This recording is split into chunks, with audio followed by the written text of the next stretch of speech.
ظاہری، ہمارا تعلق باطنی نہیں، قلبی تعلق نہیں۔ اگر قلبی تعلق ہوتا تو ہم کیا روز قرآن نہیں پڑھتے؟ اگر قلبی تعلق ہوتا تو ہم نماز چھوڑتے؟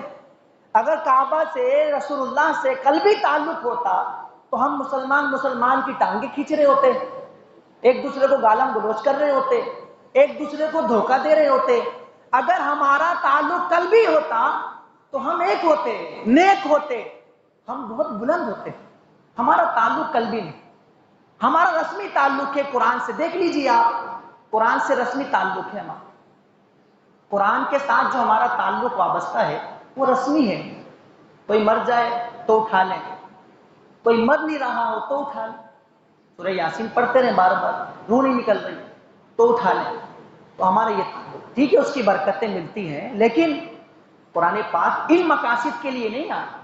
قرآن پاک تو ہمیں بلندیوں تک پہنچانے آیا۔ تو جب تک مسلمانوں کا تعلق قلبی نہیں ہوگا، قرآن سے اگر ہم اپنا تعلق قلبی نہیں جوڑیں گے، باطنی تعلق مضبوط نہیں کریں گے، اپنا باطنی رشتہ قرآن و احادیث کے ساتھ اور صاحب قرآن صلی اللہ علیہ وسلم کے ساتھ مضبوط نہیں کریں گے، ہم ایسے ہی رسوا ہوتے ہیں، ذلیل و خوار ہوتے ہیں۔ ہماری تنزلی ہماری منزل ہوگی، بربادی اور پستی یہ ہمارا ٹھکانہ ہوگا، اور ہم ذلیل و خوار ہوتے ہیں۔ جب تک وہ معزز تھے زمانے میں مسلمان ہو کر ہم خوار ہوئے تاریخ قرآن۔